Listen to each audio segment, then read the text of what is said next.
یہاں سے نیو کراچی سے بس چلتی تھی, پتہ نہیں 4L ہے 2D ہے, کیا نام ہے, بڑی بسیں نہیں ہے. 7C میں اللہ کسی دشمن کو بھی نہ بٹھائے, 7C میں. ہاں, جب بھی بیٹھو نا وہ اس کے پھٹے نکل نکل کے گرتے ہیں کھڈوں میں. سیٹیں بھی ٹوٹی پھوٹی ہوتی ہیں, تو وہ جیسے کھڈا آیا پھٹا نکل گئے, سیٹ کا پھٹا پھر آپ واپس رکھ کے بیٹھو, ایسے اچھلتی ہو, ادھر جا رہا ادھر جا. وہ یہ بزبان حال کہہ رہا ہوتا ہے بھائی اپنی حفاظت خود کرو. ہاں, تو وہ جو یعنی چلاتے ہیں تو اتنی اسپیڈ سے روکتے ہیں تو ہلتے ہی نہیں ہے. تو وہ نیو کراچی میں ایک بس والا جو ہے نا بیٹھا ہوا ہل ہی نہیں رہا نا, وہ بھرے جا رہا ہے بھرے جا رہا ہے پیچھے. اب نیو کراچی والوں کی بھی اردو بڑی یعنی ایک روانی والی اردو ہے, تو وہ اس کو کہہ رہا ہے ابے اس کو نیمبو چٹا. وہ پیچھے بیٹھا ہوا کہہ رہا ہے کہ ڈرائیور کو کیا چٹا, ابے اس کو نیمبو چٹا جا کے, کھٹا کھٹا لگے نا ہلے گا تو تھوڑا سا اس کو خیال آئے گا یار. وہ اس کا خیال تھا یہ سو گیا یہاں پہ, لیکن آنکھیں کھلی ہوئی ہے تو سویا بھی نہیں ہے. تو اس کا مطلب ہے کہ اس کو کوئی ضرورت ہے کچھ ایسی چیز کی جو ہلا دے اس کو. تو نیمبو اس کو مجھے بار بار اس میں کہہ رہا تھا اس کو جا کے نیمبو چھٹا تھوڑا سا ہلے, لیکن وہ ایسا ڈھیٹ, وہ ہلنے کا نام نہیں, وہ بیٹھا رہتا ہے. تو کوئی ایسی شعا ہے نا, یا نیمبو رکھا جائے سب کو ایک ایک پیش کیا جائے, وقتاً فوقتاً زبان سے چاٹتے رہیں, تھوڑا سا فریش رہیں گے, وٹامن سی ملے گا. تو میں یہ عرض کر رہا تھا دیکھو بھائی لیبل کیا ہے, آج کل پیکنگ کا زمانہ ہے. کلپ بنا دینا یہاں تک اللہ کا واسطہ, پتہ نہیں کیا کیا بنا کے لا رہے ہیں. ابھی گردوں کا آ گیا کلپ میرا, وہ پورے بیان میں گردوں کا آیا ہے کلپ. تو جو علمی باتیں ہوتی ہیں وہ ساری ضائع ہو رہی ہیں. تو پیکنگ جو ہے نا پیکنگ, اب آپ دیکھو مجھے بچپن کا ایک واقعہ, بچپن تو نہیں کہہ سکتے 20-25 سال پرانا واقعہ ہے. زیتون کا تیل خریدنا تھا, تو ہمارے جاننے والے تھے جن سے میں نے خریدنا تھا. میں نے ان سے قیمت پوچھی یہ کتنے کا تیل ہے, انہوں نے کہا جی اتنے کا. میں نے کہا یہ والا کتنے کا, انہوں نے مہنگا بتایا کہ اس سے ڈبل قیمت. میں نے کہا کوالٹی میں کون سا اچھا ہے, انہوں نے کہا جو سستا ہے وہ کوالٹی میں اچھا ہے. میں نے کہا پھر یہ مہنگا کیوں, انہوں نے کہا اس کی پیکنگ دیکھو. وہ ایسے یوں کر کے بوتل بل کھاتی ہوئی. وہ شعر ہے نا, خدا جب حسن دیتا ہے نزاکت آ ہی جاتی ہے, قدم گن گن کے رکھتے ہیں کمر بل کھا ہی جاتی ہے. تو وہ جو حسن تھا نا بوتل کا ایسے یوں اسٹائلش, تو لوگ اس پہ لٹو ہو رہے تھے. انہوں نے کہا بوتل اتنا زیتون پہ خرچہ نہیں ہوا جتنا بوتل پہ خرچہ ہوا ہے. ابھی شعر پہ کلپ آئے گا دیکھنا, پورے بیان سے نا یہ شعر نکال کے کلپ بنا دیں گے. وہ پتہ نہیں کیا امیج جائے گا دنیا کے سامنے میرا, کہ کیا ممبر پہ بیٹھ کے پتہ نہیں کیا باتیں کر رہے تھے. تو یہ دور ہے پیکنگ کا. اچھی سے اچھی چیز ہو خراب پیکنگ میں نہیں چلے گی, اور بہترین سے بہترین چیز ہو اچھی سے اچھی چیز ہو خراب پیکنگ میں نہیں چلے گی, خراب چیز ہو بہترین پیکنگ میں فوراً چل جائے گی. تو لیبل اچھے, لیبل اچھے. تو یہی لیبل بہت سارے لوگ لگا رہے ہیں. میں ذرا نمبر وار بتا دوں کہ کون سا طبقہ کون سا لیبل لگاتا ہے اور وہ اپنے چورن بیچتا ہے. سب سے پہلے تو ایتھیسٹ, جو مذہبی کے منکر ہیں, جو سرے سے مذہب کو مانتے ہی نہیں ہیں, ان کا لیبل ہے آزادی. مذہب جو ہے نا آپ کو ڈپریشن کی طرف لے کے جاتا ہے, یہ حلال یہ حرام یہ ناجائز یہ جائز, جنت جہنم, ڈرتے رہو گے آپ آگ سے, ہوئے جہنم جلیں گے پتہ نہیں کیا ہوگا. بہت ساری چیزیں آپ انجوائے نہیں کر سکتے, لائف کو انجوائے نہیں کر سکو گے. کچرے سے بنے ہو کچرے ہو جاؤ گے, تھوڑے دن کے لیے ایک لائف ملی ہے انجوائے کرو. کیسا خوبصورت لیول ہے کہ نہیں ہے, مگر یہ بیچارے انجوائے بولو نا بھائی کر نہیں سکتے, کیونکہ ان کے پاس وہ دعا ہی نہیں ہے انا للہ و انا الیہ راجعون. جب بھی کوئی غم پہنچتا ہے, بھائی ہم اللہ کے غلام ہیں, لوٹ کر اسی کی طرف جانا ہے. غلام ہے تو غلاموں کے ساتھ اگر وہ جیسا چاہے سلوک کرے, ہم خود تھوڑی بنے, ہمیں بنایا گیا ہے اور ہم نے اسی کی طرف لوٹ کر جانا ہے. تو یہ غم کا ہمیں اجر اور بدلہ بولو بھائی دے دے گا.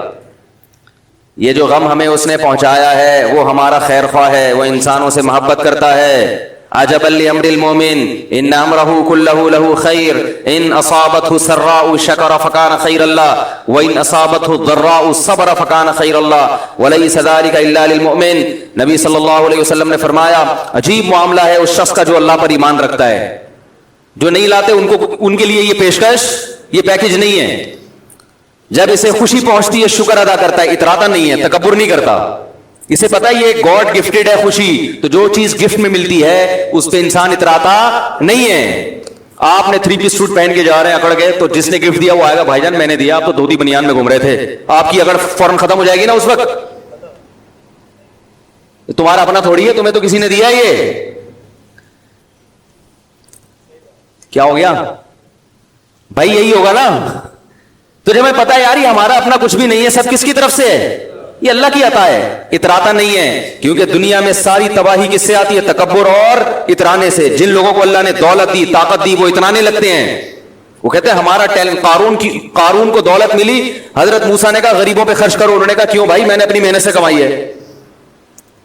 تو یہ جو لبرلزم ہے یہ دنیا میں امن پھیلا رہا ہے یا تباہی پھیلا رہا ہے؟ یہ تو لوگوں کو باغی بنا رہا ہے. اتراتا ہے انسان. فرمایا شکرا, جو اللہ پر ایمان رکھتا ہے وہ شکر کرتا ہے تو اس سے نعمت میں اور ترقی. اللہ بھی خوش ہوتے ہیں. وَإِنْ أَصَابَتْهُ ضَرَّاءُ, جب کوئی مصیبت پہنچتی ہے, صبر کرتا ہے, کیونکہ یہ بھی کس کی طرف سے مصیبت ہے؟ اللہ کی. اتفاقی نہیں ہے. اتفاقی اگر فرض کر لو نا پھر تو پاگل ہی ہوتا رہے سارا دن. کاش یہ نہ ہوتا تو یوں ہو جاتا, ہے یہ نہ ہوتا تو یوں ہو جاتا, یہی سوچتا رہے گا. ہائے ابا کہ اس دن وہ والا ٹیکا لگ جاتا تو بچ جاتے. ابے یہاں شادی نہ کرتا تو پھنستا نہیں. ٹھیک ہے, کہتے ہیں نا لوگ, ابے یہ نہ ہوتا تو یوں ہو جاتا. یہ ایک تو ہے کہ آپ اس لیے یہ سوچ رہے ہو کہ یہ نہ ہوتا تاکہ آئندہ کے لیے اپنی پالیسی کو ٹھیک کر سکو. یہ تو ٹھیک ہے, اس طرح سے سوچنا ٹھیک ہے, کیونکہ اللہ تعالیٰ نے ہمیں دنیا کے تجربوں سے بھی عبرت حاصل کرنے کی ترغیب دی ہے. اس نیت سے سوچنا کہ بھائی آپ نے مثال کے طور پر کسی ڈاکٹر سے علاج کروایا, مر گیا بندہ, تو آپ اس نیت سے کہ یار یہ ڈاکٹر مجھے لوگ پہلے بھی کہہ رہے تھے کہ مشکوک ہے, تو اس سے علاج نہ کراتا تو اچھا ہوتا. اب یہ سبق کہ تاکہ آئندہ اس سے علاج نہ کروں, وہ غلطی دوبارہ نہ دہراؤں, یہاں تک ٹھیک ہے. اتنا سوچنے کی شریعت نے اجازت دی ہمیں. لیکن اتنا سوچنا کہ کاش نہ علاج کراتا تو بچ جاتا, اب اس پہ غم کر رہے ہو کہ یار یہ بچا کیوں نہیں. اس پہ اللہ نے ہمیں رہنمائی کر دی کہ لو, اگر مگر مسعود. نبی نے فرمایا لو یعنی اگر کا لفظ یہ شیطان کا کلمہ ہے جو صرف پریشان کرنے کے لیے. یہ سوچو رفیعت الاقلام وجفت الصحف, اللہ نے اس کو موت دینی تھی, دے دی, ختم. آئندہ کے لیے میں عبرت حاصل کروں گا, پچھلے پہ غم, بولو بھائی نہیں, یہ غم میرے مقدر میں لکھا ہوا تھا, بس یہ اللہ نے کر دیا, ہو گیا. فرمایا ان اصابتہ ضراء, اگر مصیبت پہنچتی ہے صبر کرتا ہے کہ یہ کس کی طرف سے ہے؟ اللہ کی طرف سے. فکان خیر اللہ, اس مصیبت میں بھی اس کو کیا ہوتی ہے؟ تسلی. تو یہ پیشکش, یہ جو ہے نا لبرل لوگ جو کہتے ہیں آزاد نہیں ہوتے, یہ غلام ہوتے ہیں اپنی خواہشات. یہ شراب نہیں چھوڑ سکتے, یہ زنا نہیں چھوڑ سکتے. زنا انسان کی روحانی موت کا ذریعہ ہے. زنا جب معاشرے میں پھیلتا ہے رشتے ختم ہو جاتے ہیں. انسان کا بس ایک رشتہ رہتا ہے کاروباری, باس کا رشتہ ہوگا آپ اس کے ساتھ کہ آپ اس کے ملازم ہیں, بس چاروں ٹھیک ہے, نہیں تو کک آؤٹ نکال دے گا. یا آپ کا رشتہ ہوگا کسٹمر کا, جب تک وہ کسٹمر آپ کی پروڈکٹ خرید رہا ہے اچھی بات ہے, آپ کا خیال ہے کہ یہ غریب ہو گیا, بھائی یہی رشتہ ہوتا ہے نا. کیا خیال ہے بھائی؟ یہ نکاح ہے جس سے اس حقیقی رشتے وجود میں آتے ہیں, بلڈ ریلیشن. یہ تو نکاح سے بنتا ہے, زنا سے تھوڑی بنتا ہے. تو لیبل اچھے لگ رہے ہیں. ایک صاحب کہنے لگے, وہ بھی اللہ کے منکر ہیں, کہ مذہبی لوگوں میں لڑائیاں ہوتی ہیں, فرقواریت ہوتی ہے, مذہب سے دور رہو گے تو کوئی لڑائی, بولو بھائی, نہیں ہوگی. دیکھو کتنے فرقے ہیں, عیسائی یہودی کی جنگ, پھر مسلمانوں میں اپنے فرقے, انجینئرنگ فرقہ, اور جناب غامدی صاحب کا فرقہ, پھر قادیانی ایک الگ, وہ تو بالکل ہی آؤٹ آف اسلام, اور پھر یہ آپس میں دیوبندی حیاتی مماتی, یہ لڑتے رہتے ہیں مرغوں کی طرح. گاڈ لیس زندگی ہوگی تو کوئی لڑائی, بولو بھائی, نہیں. نہیں یار یہ سمجھ میں تو رہنے دو یار. یہ بھی لیول بڑا اچھا ہے. لڑائی ہوتی ہے, انسان جہاں ہوگا لڑے گا. وہ آج تک تاریخ میں کبھی ایسا نہیں ہوا کہ انسان لڑا نہ ہو. جب مذہب ہوگا تو اللہ کے لیے لڑے گا, جب مذہب نہیں ہوگا تو اپنے پیٹ کے لیے اور خواہشات کے لیے لڑے گا. دنیا میں جو لبرل حکومتیں ہیں وہ جنگ لڑ رہی ہیں تیل کے لیے, گیس کے لیے, غریبوں کا خون چوس رہی ہیں. عراق میں دیکھو نا کیا حشر ہوا ہے. یہ کون سی جنگ تھی؟ اللہ کے لیے, مذہب کے لیے تھی؟ بولو نا. عراق میں جو ہزاروں بچے بھوکے مر گئے, یہ بعض بڑی طاقتوں کے مفاد تھے کہ کس طرح غریب ملکوں کا پیٹرول اور گیس ان سے لیا جائے. تو لڑائی ختم نہیں ہوگی. لڑائی کا رخ نفس اور خواہشات کی بیس پہ ہوگا, اور اس جنگ میں حق اور باطل کا پہچاننا بڑا مشکل, کیونکہ آپ کے پاس کوئی کرائٹیریا ہی نہیں ہے, کوئی معیار ہی نہیں ہے کہ جس میں آپ یہ فیصلہ کر سکو کہ یہ درست اور یہ غلط. مذہب میں کم از کم معیار تو ہوتا ہے نا. قرآن تو ہے ہمارے پاس جو بتائے گا. ہاں جو اس کی مخالفت کر رہا ہے وہ ہر دھرمی میں کر رہا ہے, تو ہر دھرم لوگ تو موجود رہیں گے ہر زمانے میں, لیکن ایک معیار ہے ہمارے پاس. آپ کے پاس کوئی معیار ہے ہی نہیں. تو ہم قرآن سے فیصلہ کروا سکتے ہیں, آپ فیصلہ نہیں کروا سکتے. آپ کہہ سکتے ہیں کہ جب قرآن سے فیصلہ کروا سکتے ہیں تو ہو کیوں نہیں رہا فیصلہ؟ پھر یہ مذہبی لڑتے کیوں ہیں؟ اس کی وجہ یہ ہے کہ ایسا فیصلہ جس سے لڑائی ختم ہو جائے, اس کے لیے قوت نافذہ کا ہونا ضروری ہے. یعنی فیصلہ کر کے اس کو نافذ کرنے کی قوت بھی ہو. وہ قوت نہیں ہے. ارے بھائی آپ ایک آدمی کے پاس گئے کہ آپ جو فیصلہ کرو گے ہم اس کو مانیں گے. اس نے فیصلہ کر دیا, اب وہ دوسرا مان نہیں رہا. تو اگر یہ پولیس میں ہوگا تو منوا لے گا, پولیس میں نہیں ہوگا تو یہ فیصلہ ہونے کے بعد بھی کچھ حاصل, بولو بھائی, نہیں. تو قرآن چونکہ نافذ نہیں ہے, اس لیے قرآن حق اور باطل بتا دیتا ہے لیکن منواتا نہیں ہے. زبردستی منوانے کی اتھارٹی قرآن نے حکومت کو دی ہے. حکومت اگر قرآن کو فالو کرے گی تو پھر قواریت 2 منٹ میں ختم ہو جائے گی. حکومت کرتی نہیں ہے. حکومت پشاور کے چاند کا مسئلہ نہیں حل کر سکی, وہ درجنوں فرقوں کو کہاں سے ختم کرے گی. وہ سعودی عرب میں فرقواریت نہیں ہے. کیوں نہیں ہے؟ وہاں کسی انجینئر کو کلپ بنانے کی اجازت, بولو بھائی, نہیں ہے.